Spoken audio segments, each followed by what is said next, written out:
And when thinking of the bone of the day, I was thinking of that spinal reflex we talked about when we were talking about the cross-extensor, flexor-cross-extensor reflex.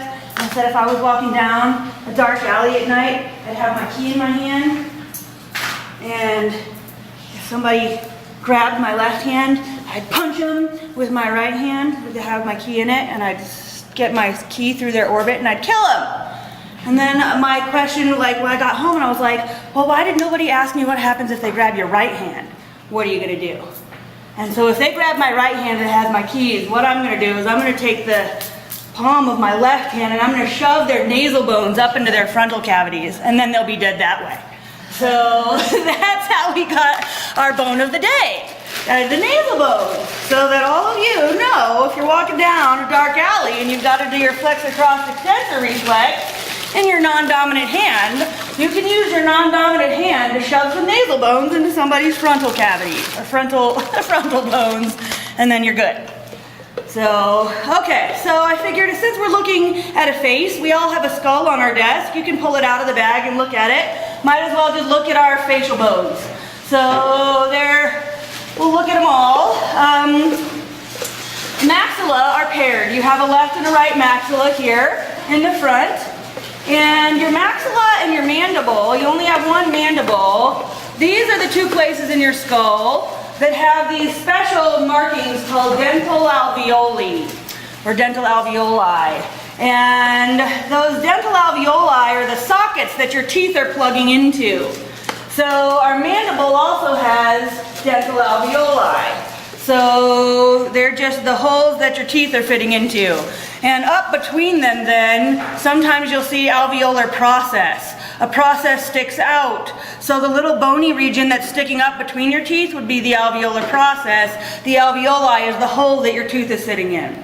So left and right maxilla, they're paired and they're fused. What you can see about all these bones in your face and your skull is that they're like fused together with these tight joints. We'll talk about those in chapter 8. They're called sutures. So, okay, so you've got a paired left and right maxilla. The openings you need to know about are the dental alveoli. If you look at an inferior view and you look up, this hard palate that forms the roof of your mouth has two types of bones that make it up. Most of your hard palate is coming from what we call the palatine process of your maxilla.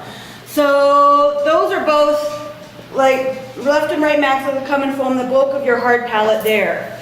Then there are two little tiny bones behind it called your palatine bones. So right behind that, this is screwed on, it's complicated, I can't get this off, but hopefully you can pull your mandible off maybe to see. So those would be the palatine processes of the maxilla and the palatine bones. Those make up your hard palate. So that's what we got so far. If you look in your maxilla, the other marking that you have to know is this opening, your inferior orbital fissure. So inferior, because it's below your orbit, orbital, because it's around your orbit, and fissure, I'm pointing totally at the wrong thing. I'm pointing to our foramen. Our inferior orbital fissures are these slits. So foramen are holes. Fissures are slits. And so if you look into this orbit, you can see there we've got kind of four slits, two going up and laterally, and then two coming down and laterally. The inferior orbital fissures are right here. So that's what we can see. This is called your infraorbital foramen, and you don't have to know that. So never mind about that. Then our next bones right here are the zygomatic bones. So if you look, we have our maxilla bones right here, and then next to it we have our zygomatic bones. And then the skull bone here, this is a skull bone that's not up there, temporal bone, but I just wanted to point this out to you. This that you feel as your cheek is made from these two bones. We call this the zygomatic process of the temporal bone, and it meets with the zygomatic bone to form your cheek. So your zygomatic bone is a facial bone there that we can see. These two most anterior bones right here are your nasal bones. Again, if you shove those up hard enough, they can go up into somebody's frontal lobes and at least cause massive massive damage and get them not taking your purse or whatever. Then if you look laterally, you can see that your maxillary bones are sticking up there still. Right behind that are the lacrimal bones. And it has a lacrimal fossa, which is a dip just in my fake skeleton here. Maybe some people have actual holes. But the lacrimal fossa is an opening, and that's part of that where our lacrimal apparatus is going to go through and drain into the nasal cavity. So, and then your mandible down here. We've met the other nasal or the other facial bones, the vomer and the inferior nasal turbinate already. So those are our bones of the day. Paired left and right maxilla that have our dental alveoli and the palatine processes that form the hard palate with the palatine bones. The inferior orbital fissure is this slit we can see at the inferior aspect of our orbit. The superior orbital fissure is coming from cranial bones, not facial bones. So we'll talk about those probably tomorrow. The zygomatic bones forming the bulk of your cheek. Nasal bones here in the front forming the arch of your nose. Lacrimal bones just posterior to the maxilla there. Palatine bones making up the other part of the hard palate. And mandible. So your mandible has not only these dental alveoli, but it has this big region right here, your condylar process, or the mandibular condyle. What we'll see is that's going to fit into the mandibular fossa of the temporal bone. So where you can see that those articulate, we've got the condyle fitting into the fossa. So on the mandible, it's the mandibular condyle. Okay? So that's that for our bones of the day. All right, muscle of the day. I'm going to give us two. These dorsiflex our foot. So yesterday we talked about plantar flexion of the foot, flexing your foot toward the plantar surface. Dorsiflexion is when you flex your foot toward the dorsal surface. So, and dorsal is posterior toward the back, but you can also think of like dolphins have a dorsal fin. Your foot, if it had a dorsal fin, it would be on the top. And so when we pull our toes toward our leg or in the superior direction, if we pull our toes superiorly, we're dorsiflexing our foot.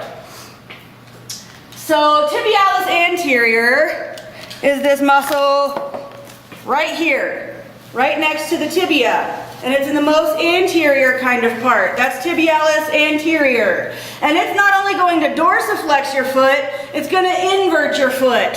So if you take the plantar surface of your foot and point it medially, you're inverting your foot. So tibialis anterior pulls and helps to invert your foot. And if you look at that, it kind of makes sense. You can see the insertion down here in your foot. And when it pulls up, it dorsiflexes, and if we kind of pull it at an angle, we can invert our foot. So that's what tibialis anterior is doing. Next, we have extensor digitorum longus.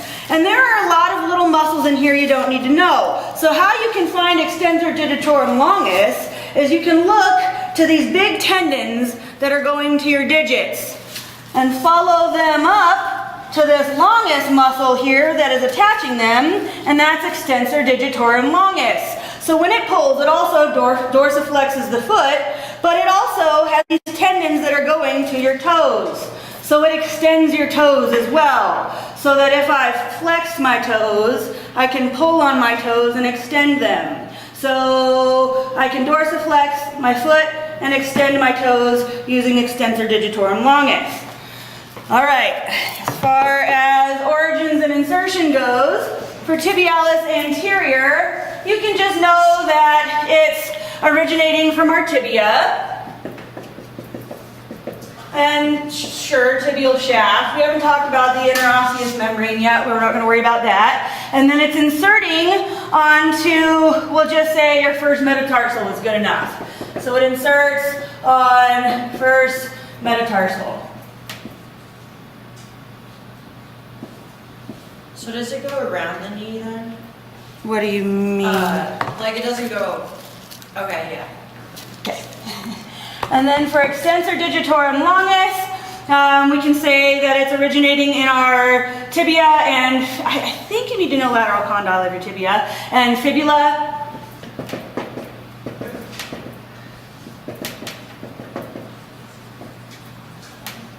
And we're inserting onto our middle and distal phalanges, and that's what's going to help with that extension of our toes. So we'll just say it inserts on middle and distal phalanges.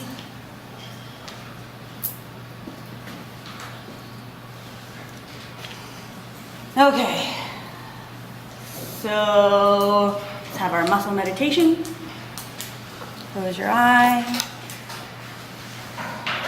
Breathe in, tibialis anterior. Breathe out, dorsiflexes and inverts foot. Breathe in, extensor digitorum longus. Breathe out, dorsiflexes foot, extends toes. Breathe in, tibialis anterior. Breathe out, dorsiflexes and inverts foot. Breathe in, extensor digitorum longus. Breathe out, dorsiflexes foot, extends toes. Tibialis anterior, dorsiflexes foot. Tibialis anterior, dorsiflexes foot. Tibialis anterior, dorsiflexes foot. Tibialis anterior, inverts foot. Tibialis anterior, inverts foot. Tibialis anterior, inverts foot. Extensor digitorum longus, dorsiflexes foot, extends toes. Extensor digitorum longus, dorsiflexes foot, extends toes. Extensor digitorum longus, dorsiflexes foot, extends toes. Breathe in, breathe out, come back to cats.